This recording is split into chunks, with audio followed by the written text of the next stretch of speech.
Welcome everyone to another A Day in the Life of. Today we have a special role, Sales Evangelist, because it's been a new role as well in the SaaS industry on LinkedIn. So today we will find a bit more about what does it mean, what does it entail. My name is Mafalda. I work for Wonderway. And if you've been in our show before, you know that every week I interview head of departments, different roles to better understand what's there today like. So today we have Amelia, Jen, and Maggie with me, and I will let them introduce themselves. So Maggie, tell me more about you. Awesome. I think I'm the newest person in this role. So I'm glad I'm going first with this. Or Amelia and I maybe started at the same time, but my name is Maggie Bloom. I'm the sales evangelist at Mailshake. This role started at our company about 2 months ago. Beforehand, I was working in sales. So I was an SDR at Mailshake, turned into an AE. And honestly, I had been doing a lot of personal branding myself, and then also helping with marketing leads. And then we just kind of transformed this position of sales evangelist where I'm doing half sales, half marketing basically. And we can get into that a little bit more. It's a lot more than that, but yeah, I'm really happy to be here. I can totally relate to that, as you know. Amelia, tell me more about yourself. Yes. Well, hello. Thank you for having me. Super excited to be here and to be with all of y'all is like, who am I? What are we even doing right now? Like, what am I doing with seriously? Because I followed Maggie's journey, just said Mailshake. I think I tried to like sell to her at some point, Yeah, I think and we all did that to each other, right? That's how we all met anyway. right. And then I've just followed Jen and just been told a million times, like, if you don't know Jen, like, who are you? So, um, Jen is a gem of a human helping me navigate through being a sales evangelist at Reggie.ai. And it has been about 5 months that I've been trying to navigate this role, figuring out, okay, where does this land? Sales marketing, like Maggie mentioned. And prior to that, I was in sales and then RevOps and found myself always trying to challenge the status quo of, okay, things, we don't need those 7 terrible words of we have always done it this way. So let's shift things. And I would jump in marketing meetings without an invite and all that and being like, hey, you guys see this? Check this out. And, always try to figure out what's the best way to go about doing the next best step for the company, whether it's my job or not. So that led to sales evangelism. So here we are. Awesome. Great intro. Jen, so that's a great intro for you, right? So if you don't know you, who are we? So I'll let you go from there. First of all, I'm so excited to be here with Maggie and Amelia, and yay for our 100% female chief evangelist panel. That's not common, so I'm living for it. So I actually just left my role as chief evangelist at a company called Challenger. So it's the company behind the Challenger sale and Challenger customer sales methodology. I stepped into that role in January, and the 17 years prior to that, I was an AE and an AM. And so what led me along this journey, kind of similar to you, Maggie, was I was just sitting there saying, gosh, it feels like there are conversations happening online and in these communities and in these other places that we're not a part of. And so as sellers, we often sit there and we receive an order once a customer has already decided what they think they need and what they think they should pay for it. And I just felt like, man, we're really missing something here. And so I advocated to create the role here at Challenger. And for 11 months this year, had a phenomenally fun time doing it, which I'm sure we'll break down a little bit. And then just recently left. Awesome. I think that's a great way to start. Jen, what's that? What's a sales evangelist? Let's start with you.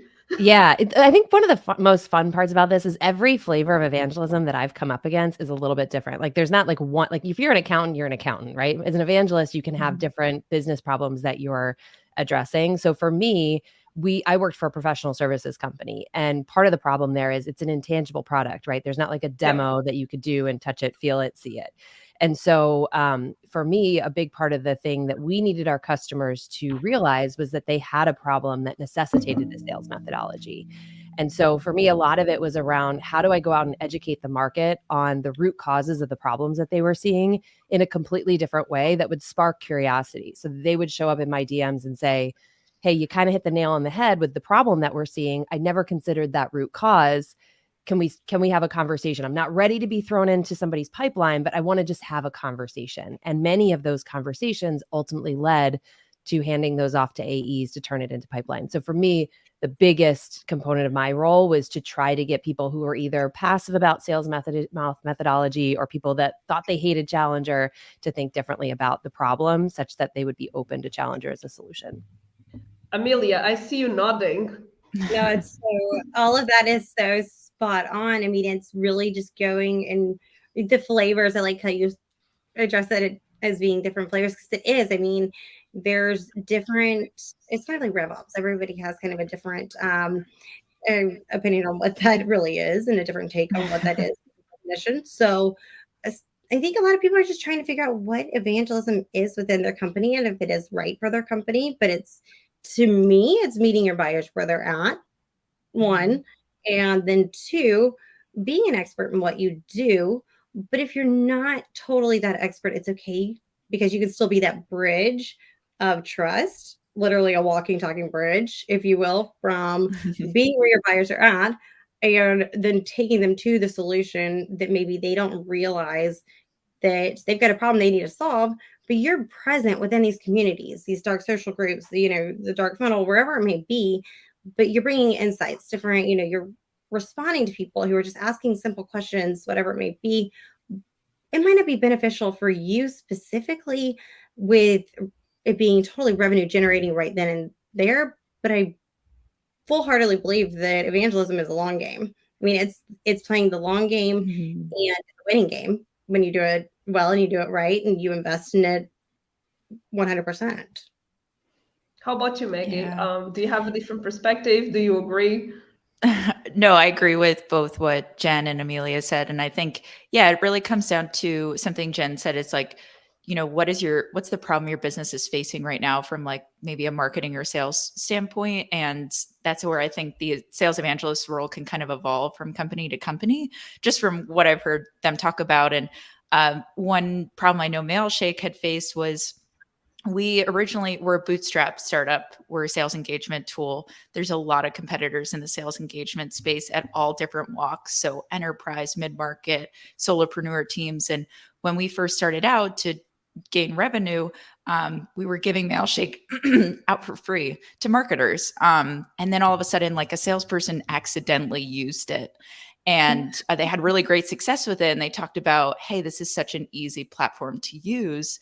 And that's where we really pivoted our, software about 3 years ago when I started as a sales rep, into it being more of a sales software, sales engagement tool. And that's just the way that we grew. So part of, me being a sales evangelist is, I want Mailshake to really be that brand you're talking about alongside other sales engagement softwares, instead of, this bootstrap startup that, started as a marketing tool. Some marketers still use it right now, and that's great too, but really to play in that space and talk about deliverability as well, because that's a big problem that a lot of our customers are facing, or ICPs in the market, is not getting great deliverability. So when I was first starting and building my personal brand, that's actually a lot of what I was talking about, because I was like, hey, this is one thing that's making Mailshake difference. And a lot of that has been education around it. So those conversations I do start, like similar to what Jen was talking about, all stem from, hey, I can help someone with a specific problem that they're having with outreach, it's deliverability, and then going from there. And then the rest of it, I'm still trying to figure out. Aren't we all? Yeah. Aren't we all? And usually, Maggie, how does your day look like? So how do you structure your day? So a lot of what I'm doing right now is, and what really had transformed this was, we wanted, and I think Amelia had said this, like, to be where our buyers were at. And I feel like we weren't really spending a lot of time in those places. So a lot of what I'm doing just in the beginning parts of this role is creating content. So I do a video series where I'm interviewing other sellers, because we're a sales software selling to other salespeople. I always like to call it like the triple threat. But so I'm talking with other sellers, getting on camera with them, doing video interviews, creating that in a YouTube channel right now. I'm doing a podcast with our head of outbound, we started initiating a newsletter because that was something that kind of fell off in the past with marketing. So a lot of it right now is creating that content, and then also just having conversations like this and being in these different communities as well. So a lot of my day looks like I actually am on camera a lot or in front of my microphone a lot, talking with people, whether it be internally at the company or with other sellers out there. And then, yeah, prospecting people, seeing like, hey, who would be a good person that I can talk to or talk about this sales subject with. So it's kind of fun because I do love prospecting. That's probably one of my favorite part of sales. But in a different way, right? Yeah, and asking questions in a different way. And I think the conversation is just lighter too when I'm talking with different people out there. So yeah, it's a lot of it's strategy right now. I will be honest though, because I'm new in this role. So I'm sure my day-to-day is going to change a little bit in the future, but that's where I'm at right now. How is it for you, Jen? Or how was it for you when you were a challenger? Yeah, I was gonna say now it's really easy. I get up at whenever and walk my dogs. No, so I think the fun part of it, to Maggie's point, is every day is a little bit different, right? I hate dull jobs where you're coming in every day and doing the same exact sets of things, yeah, right? I think too. we all probably agree with that. There's a creativity element. That's why we are here, right? Yeah. So it really broke down to three things. So one was similar to Maggie, it was content, right? Figuring out where our customers are going to learn. We sell to sales leaders, so mine was easy. I was on LinkedIn most of my time, and creating content that was gives. It was not, here's why Challenger's the best, or here's why you should buy this training. It was, here's a problem that sellers have. Like, I don't know how to run a discovery call without sounding like a machine, right? And so giving content that would make someone stand up and say, I really like this. What is this company about? Who does she work for? Right. So that's one bucket. Yep. The second bucket was candidly being like a couples therapist for sales and marketing, right? Because one of the unique things is coming from sales, right? Like, write that down. Yeah. I had the customer facing context. I had the what it's like to be a salesperson. And then I was thrown into this world where now I'm getting this whole big picture around what marketing is and does and all the challenges to that. So candidly, it was a lot of back and forth being like, they're not the enemy. Like, this is how we need to work together. And then creating that kind of singular voice between the two. So that was the second area.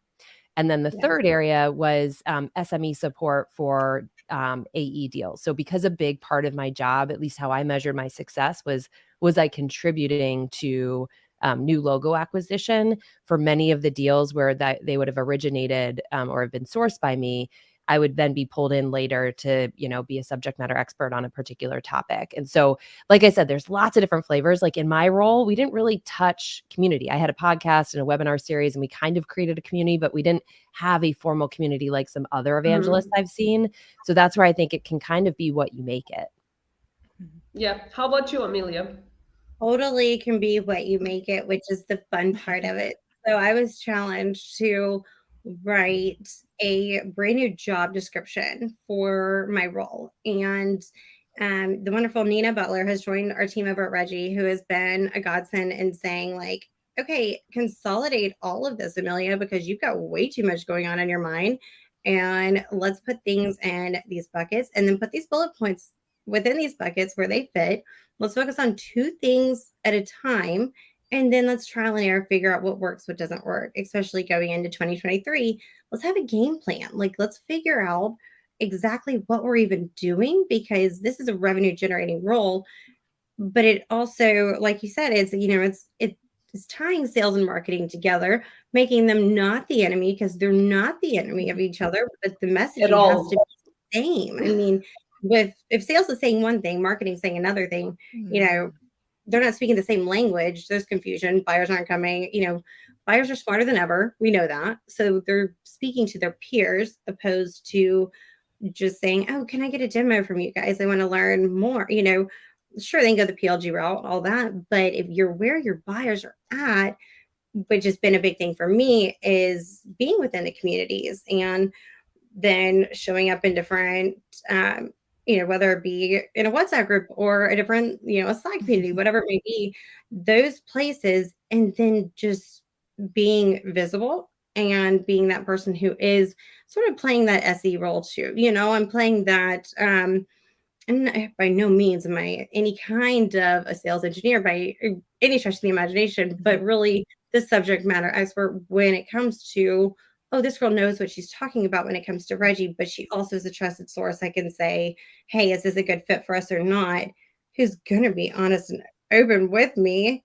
Hey, maybe this isn't for you, but Yeah. you're planting seeds of trust no matter what you're doing. And that's the big thing, is it's like a garden, really, of let me do these like data driven kind of insights and try to plant these seeds that are going to be tested, water them the right way. Okay, if this plant dies, okay, this doesn't work.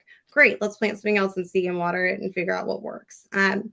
It's really all what you make it. I mean, totally what you said. And so going through the motions of figuring out my day to day has been fun, but it also has been, I had a little bit of pushback when I came to Reggie saying, this is what I feel as though the company needs. And originally it was to where I was going to kind of try to build out this methodology to the madness of what evangelism is, alongside of trying to sell more enterprise focused deals. And I thought, okay, I'm missing opportunities right now because people I've developed relationships with prior, when I was in a sales role, are reaching out to me saying, hey, I want to learn more about Reggie. So with me sitting and learning and trying to figure out exactly how to demo the right way, all of that, we're missing some stuff. So I need to be out there in the field where the buyers are at and educate as I go. And then also being on those demos too, right? Like being there, because it does put that guard down for people when they know, oh, my friend's on here, that person's on there that I connected with. Oh, okay, Absolutely. great. Not a salesperson title either. Not trickery, no. It's just not really a salesperson or necessarily a marketer. You're just, like I said, walking, talking bridge to a solution. Yeah. I think I like the yeah, go ahead. No, ahead, I was just Maggie. saying, to Amelia's point, I think that's what I love so much about this role is, like, for the most part, all of us have been in sales before, but it really is starting those conversations where, not that people don't trust sales reps, but everyone knows, like, everyone in the world knows that sales reps has commission and a goal and KPIs and all these different And a things. reputation. Yeah, and a reputation, exactly. But when people are coming to you to start those conversations, it's where those lighter conversations start. And I get people who just ask me about, methods to outbound in general, instead of just, questions about Mailshake. And they're not worried that, like, the next thing the answer that I'm going to give them is like, hey, so check out Mailshake because this will solve all your problems with this one question. And it's really just starting that, conversation, like, oh, Maggie knows about deliverability, so let me talk to her about that. And not feeling, scared, but knowing, like, your brand is still there. You're still talking with someone and you're giving, advice about it too. So I just, to your point, I really like what you said. It's like really a trusted advisor at that company as well that they feel comfortable reaching out to. In any aspect too, right? Like a brand, anything that is either sales related, marketing related, great. Like I can speak to an extent to those things because I have dipped my toe in there, or RevOps, whatever it is. I mean, I could say I've been in this role about 5 months, but prior selling RevOps services, that was totally opposite from selling a product prior, a data solution. And so knowing that, I would say year to date, 90% of what I had sold up until being in this evangelist role has been through Slack channels, which is pretty unorthodox, but it's where my buyers were at. And so we would have huddles real quick, and it was like super simple because I played the long game, but made it simplified to where it was where we could communicate in a way where I met them there. So great, let's go back to where we met that potential buyer. And then let's include the people and loop them in who need to be a part of this too. Great, let's just have like a quick a huddle, like let's just chat. Like, okay, instead of this whole let's set up this time and let's book a demo and great, let's just simplify things and let's just talk shop, if you will. I'll help you. We're going to build this trusting relationship. It's all about people. End of the day, that's really what this role is about. It's just being someone who can help. Yeah, absolutely. And my next question is, so you mentioned, Amelia, that you also created this job description and how it is about. Do you sales evangelists have KPIs, OKRs, this kind of thing, like more a traditional role? My guess is not, but feel free to disagree. How does it look like? Jen, maybe you can. Yeah, I'm popping that one to Jen. Yeah. Yeah, Jen. yeah, we're all looking at Jen like, Because I think you're the one who's been doing this for the longest. So I'd like to hear it's that. challenging. I would say it's the most difficult part of the role. It's the single most common conversation I have with people who are getting into the role. And by no means am I an expert or have it figured out. For me, it goes back to what we talked about before. It was, what is the business problem you are tasked with solving as an evangelist? So if it was like, we're trying to get more demos, obviously number of demos would be a KPI that would be important. For me, it was, we are trying to convert more non-believers or people that were passive about sales methodology into our new logo funnel. And so the way that I approached it is I looked at a few different things. So one was, whenever I had a lead come in through my LinkedIn inbox, I would input that lead into salesforce.com and then tag the lead source as evangelist. And then that way marketing could pull a report and say, where are leads being sourced from? So that was number one. And it was important to me to just consistently see a steady volume of that. Two was, we put a free-form field on our website that just said, how did you hear about us? And word of mouth will always probably dominate that field, but it was important to me that I would see podcast or webinar series or Jen's LinkedIn come up at least a few times in the course of a month. So that was number two. And then three, the big one that I cared a lot about was sales qualified pipeline and the amount of that converted. So we had a field in Salesforce that I could check if I was ever in SME support. It pulled also all the evangelist support source leads. And so what it would do is it would then take the seller's pipeline value for that opportunity, add that up. And then so I could see where were all of those leads that I sourced, where were all the leads that I was participating in those conversations. And then that way I could lean into sellers and say, hey, this one I passed you a month ago, it seems like it's stuck at action. What feels like it needs to be done? And then I could lean in. So that way I could feel really confident that when I stood up and said, $3 million of close one opportunities came from opportunities I sourced. Just the trackability of that made me personally feel more accountable. Like, it was never a situation where someone was like, what have you done lately? And I think part of that is establishing that early on, that it's not like sales where there's a one-to-one, like, here's what I sold and that was all me. Exactly. I think that's really important, but it made it so it was very defensible. So if my role was ever called into question, I could say, all right, $3 million of opportunities were sourced here. What would be your alternative solution? And what would that cost to do that? Right. So that was always in the back of my mind, even though it was never presented that way to me. It was just important to me knowing the environment that we're in. That's a great point. Having it, I mean, especially with the doom and gloom and everything going on with layoffs and whatnot. I mean, if people are not worried about their job, like, maybe you should like have a reality check of it. Like, yeah, layoffs are happening, people, but there's also a lot of people hiring too, and a lot of people who are creating and understanding, okay, maybe there is a better way. Maybe I should be showing up in these meetings. Maybe I should be having conversations with XYZ. And then all advice can be heard. Not everything has to be taken. So hearing what people say, and I mean, I've gone to Jen, I've gone to, Arthur Chili Piper, I've gone to Nick Bennett, I've gone to Maggie, I've gone to multiple people and just bounced ideas and said, like, is this right? Is this wrong? Like, what does this mean? I mean, Jen would get like messages from me at like 10 o'clock at night. Like, what is going on? I don't know what to do right now. And it's where having it to where you can kind of defend like what it is, and not in a bad way. And that's not a negative.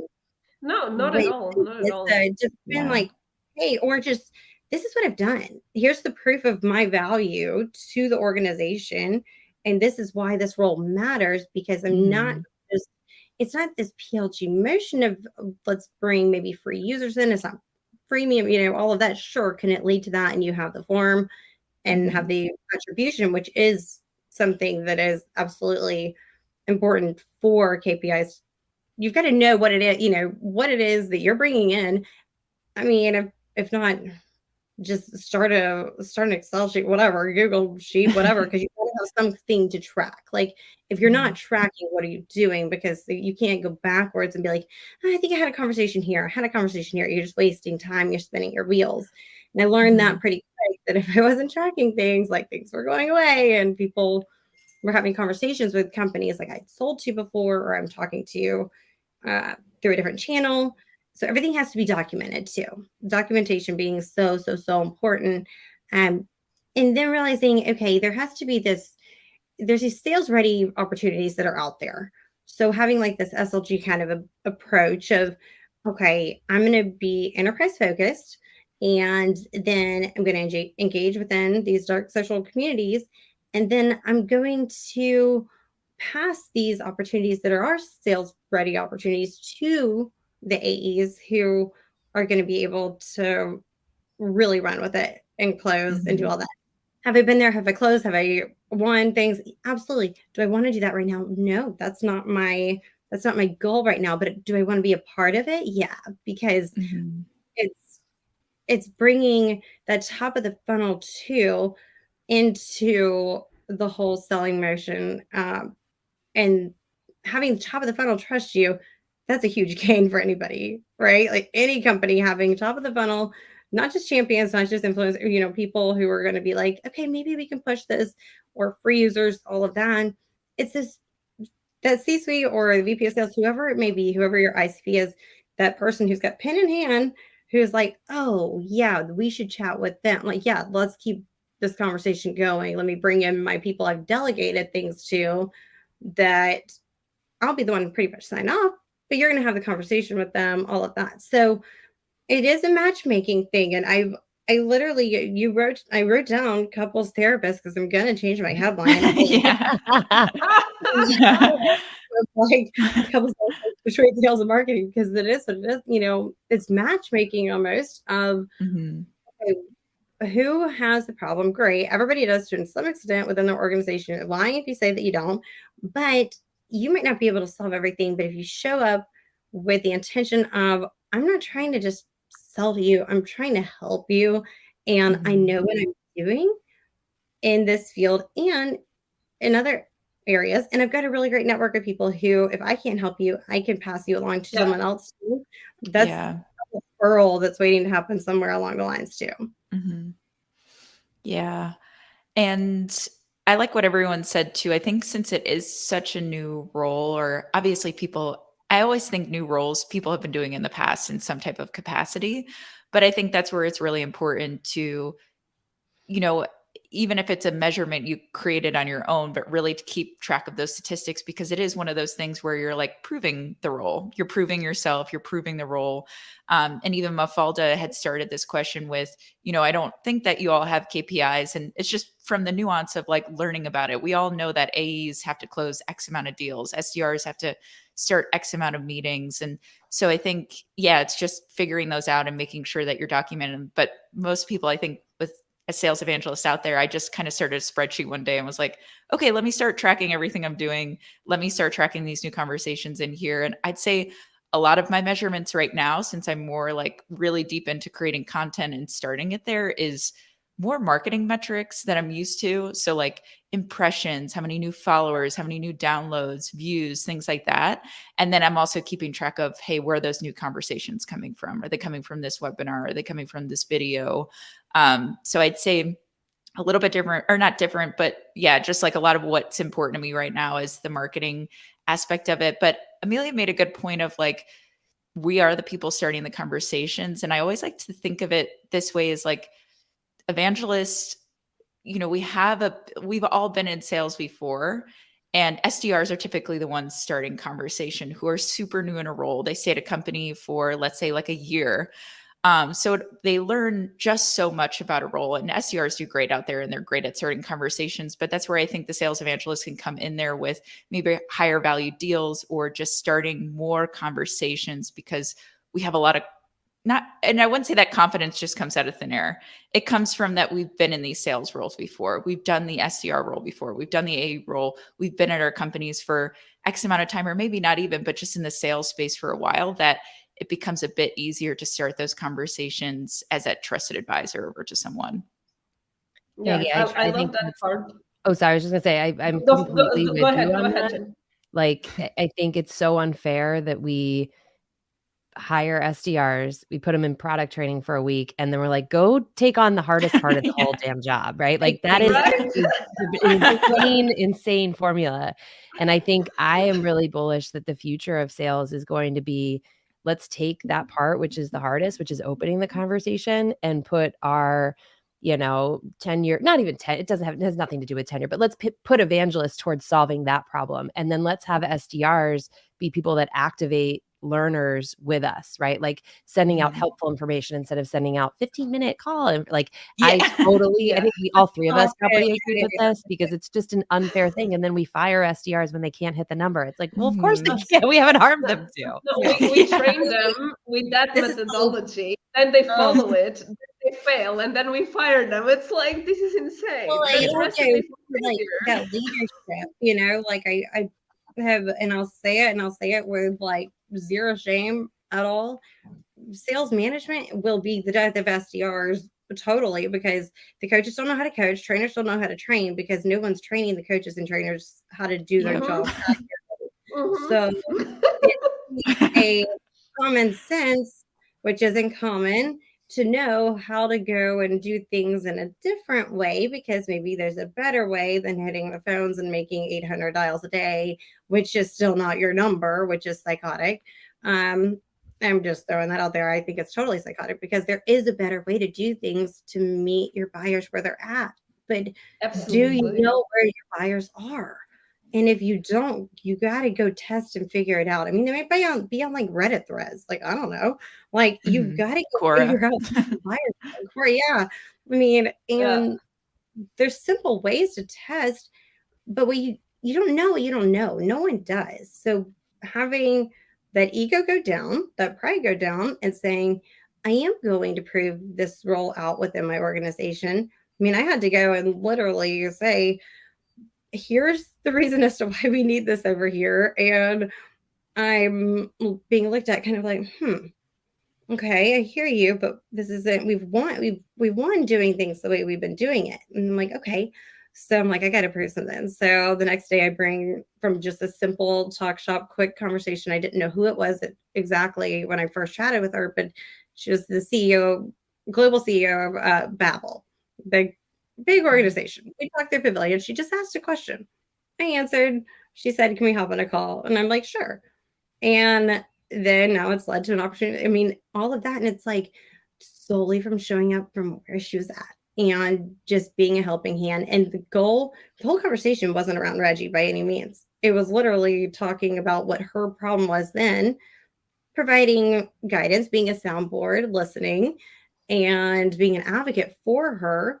And then saying, well, have you thought about things this way? Or then, okay, let's actually open this conversation up a little bit more if you're open to it. Then it's just have that, if that EQ and that IQ match, right? Like, and I've talked to you about this, Jen, like that EQ has got to be on point with being able to read that person, because you don't want to come off as that salesperson that the person who's like, I'm going to get your money and like, then I'm going to like be gone. If salespeople thought more like CS, like the world would be a whole lot prettier. So if we like stuck with people, and I think that's what evangelists do too, is they are also thinking like like customer success, but also prior to them being CS, it's almost prior to them being a buyer, but you're just going with the sales motion the whole time.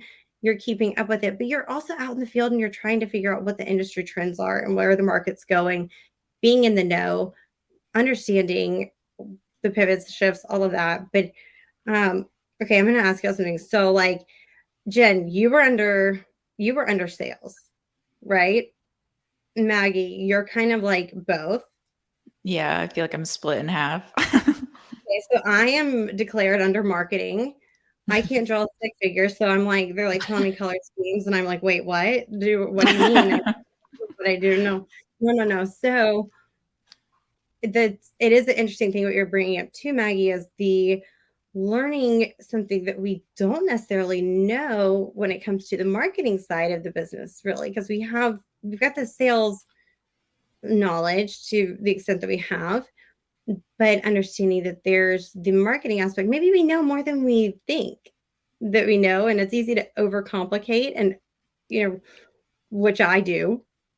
I will totally admit I'll overcomplicate things and think, okay, is this where I should be focusing on my time? is this where I should go? Is this, so being challenged by saying, okay, let's put like 6 buckets together. Let's come up with what our next big focus should be. Let's do 2 of them at a time. We're going to test, and great. We're going to do process of elimination, because that's going to be our best way of figuring out what works and what doesn't work. And then be out there continuing having those conversations. So attribution, one, being huge, right? When it goes back to the KPIs, it's knowing, having the right fields within there, and communication too, with internally. I mean, having communication with whoever's in leadership within marketing, y'all are on the same page. Like, you are totally on the same page, because this is not the norm role. This isn't a social media manager. This is very different from that. And but I think you point something really important, which is we definitely need to improve the way we start conversations, right? With helping. The problem is, and I'm sure you all agree, SDRs have meetings booked as a KPI. So if an SDR goes in the end of the week and says, I didn't book anything, but hey, I helped a lot of prospects out there, the sales manager won't be happy, it is a problem. So I think your role is really important, because you have someone out there to help the community like you do, without having to book a certain amount of meetings every week or every month or every quarter, right? Because it's really hard to balance for an SDR, right? These helping and providing real value and booking calls, which is what they are assessed on, right?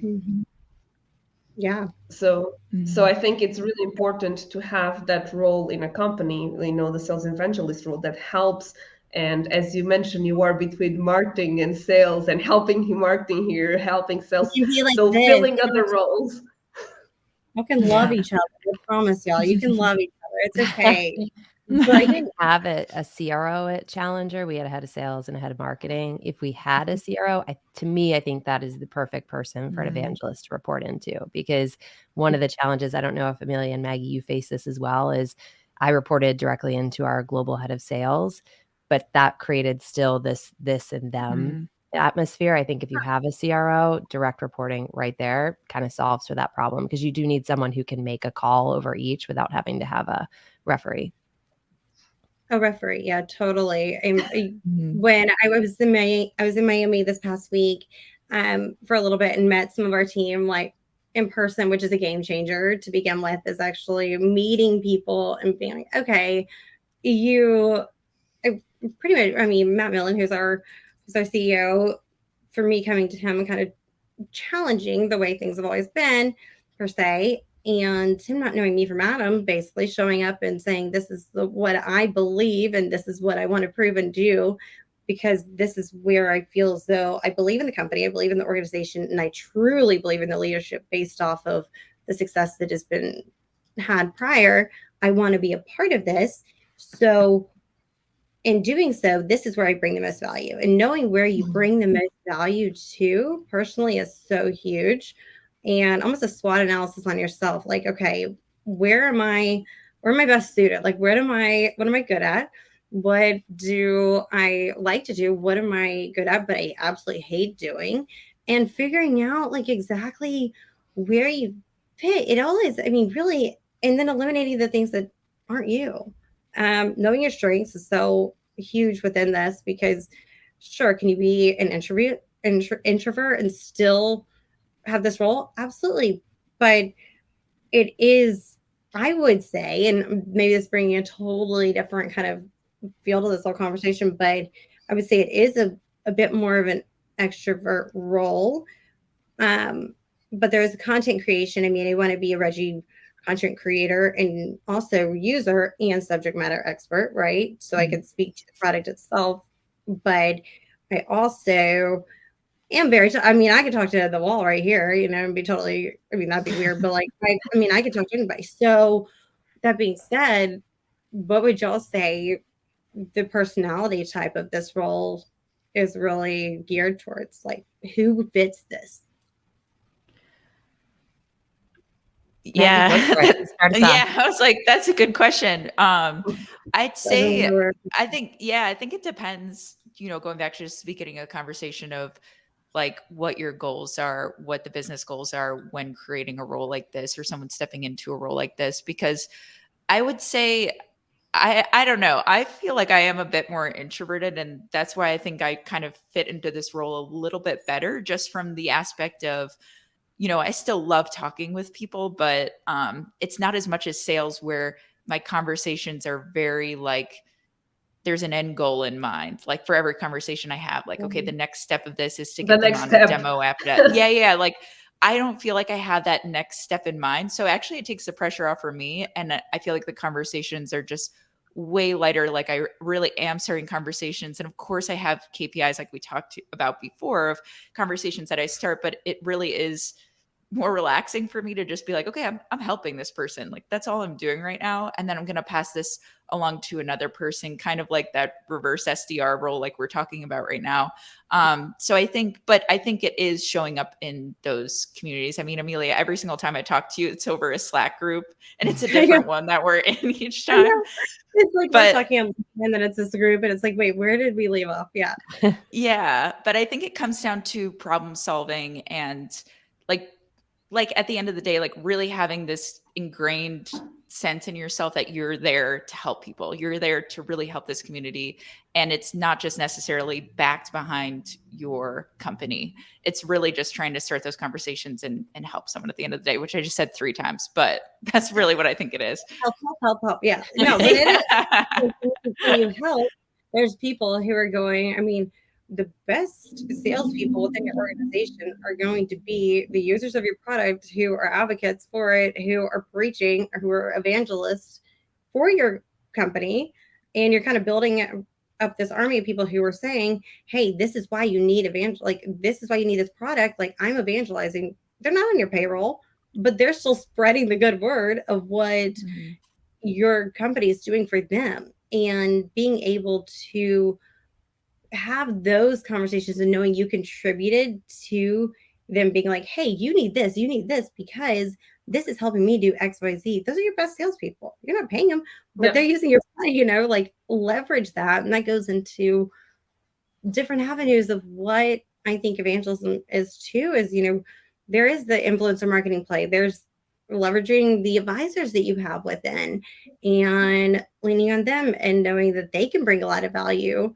Because people, before what I was saying, people are going to buy from people, not just straight go, let's book a demo. So they're going to ask, they're going to look at someone who's an advisor that has done XYZ, all these things, and be like, oh, if they're talking about this, like, duh, I'm getting it. And it's a way to also showcase, okay, your expertise with that person to build that good relationship, establish your brand even further, and be a subject matter expert.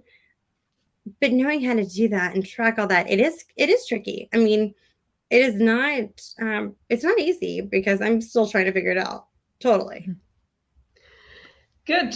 Unfortunately, we are reaching the end of our show. I have one last question, which has a lot to do with what we're talking, which is like helping people out there, helping the community. And one thing I always do in the end of the show is showing a prospecting email to the people we are talking to see if it resonates and hear the brutal, honest feedback about it, because I think that's something that really helps salespeople when they prospect, right? Rehearing the feedback of a head of product on their head of product email, for example.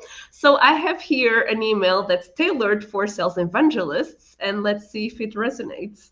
So I will share my screen and read it out loud. All right. So hi, Amelia or Maggie or Jen. I love the content you post on LinkedIn as well as on YouTube, and I believe more salespeople would benefit from it. My team made an example of a video to show you how you could post short videos on TikTok and YouTube Shorts to get thousands of views per episode and have leverage when inviting new people on the show. Is this something of interest to you? Let me know. Beth, John. Jen, what's your take? Amelia was nervous, so let's start with you, Jen. So I love the intention behind this email, but this email is reading, this is a mass blast, right? Like one of the things that I really appreciate is specificity in emails. So if you love the content I post so much, what's the post that you loved? What was the takeaway that you loved? I think this could literally be mass emailed. And to me, it reads like someone who's saying, before I film a video, I'm going to see if you respond, and then I'll actually film a video and then spend my time on it, which, hey, I'm all in for sellers making good use of their time. But the things I would say is, in the first sentence, be super specific. I saw you post about the X last week. I've made that same mistake before. I really appreciate what you took away. And then lead with curiosity. So one of the things I love about the folks at Lavender that they talk a lot about is informative tones and how much they actually decrease response rate. And so this is reading is really informative. Like, I know more than you about how to post on TikTok and YouTube Shorts. And to be candid, they do, because I don't post on TikTok and YouTube Shorts, but a lot of creators do. I don't even have TikTok. So the only thing that I like about this email is that they said they asked for interest, right? I'm a big fan of just asking for interest instead of asking for time. So I do like that. But to me, the rest of this email just reads like someone who just is mass blasting it. But that's just my take. Yeah. Maggie, what's your take? Yeah, I agree with everything that you just said, Jen. The one thing I'd say is it's so easy to just find one thing out there, probably with Sales Evangelists too, that they're talking about. So when they say that, hey, like, I love your YouTube interviews or I love your podcast, like, you could literally listen to their podcast for 30 seconds, pick something up and throw it in there. Yeah, you listen to it in the middle to pretend you listen to the whole thing, exactly. Like, you don't have to sit there with like, it playing in the background all day long. So just like take 30 seconds, jump in the middle, take literally one thing. This is the lazy way that you could do it. But just so you could show them like, hey, you actually did your research. You actually are a prospect of mine that I'm taking seriously. So agree with everything. Just for the sellers out there, just take 30 seconds to do it. Awesome. Amelia, what's your take? I have like a lot to say, but I'm not going to say it all because I'll talk all day. But one, there's the great. I like that there's a question asked at the end. Also, there's not a good IU ratio of this. I love the content you post on LinkedIn as well as YouTube. Okay, great. But then we're going into TikTok and YouTube Shorts. Okay, that clearly states like, we toss something together and we just send it to the people who make sense in this role. And to get thousands of views per episode and have leverage when inviting new people on the show, great. Name the show. Put a name there. And it goes into the I don't like that word. I can never really say it. Say it. How do you say it? Specificity. Yeah. I started second guessing it. Yeah, me too. I don't like that word. It's too hard for me to say.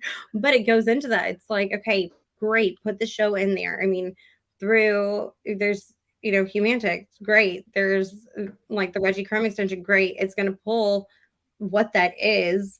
That you can even go in and literally grab, and this isn't me trying to do a plug, but it is by accident. But I use it. It'll do where it's going to pull something from their latest podcast they might have done, and it's like, great. Love when you shared this. I saw that so-and-so commented on this, totally resonated with me. And boom. Okay. And then you go into it being, great. This is geared towards the right persona.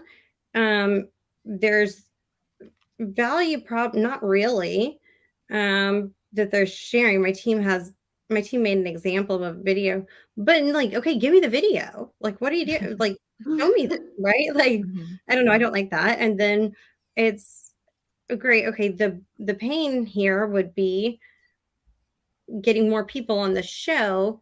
Do you know how many people are already on the show? Like, let's get that X number from that last show. Let's double that and put that number in there. It doesn't take long. Yeah, the YouTube views, you just Google, you just go on YouTube, you see the video, okay, 250 views, there you go. Yeah. I mean, I think there's I'm a big fan of saying hey at the beginning too. I think it's very, relaxed, like messaging people as though you're just talking to them. Like, I always think if I'm sending something, would I respond to this? And I also have a folder that is bad emails that I will put things in because I know those people need help with what I can solve. And so I will go and reach out to them and be like, hey, listen, this was like something I think I can help you with. So knowing like, no, I didn't love it.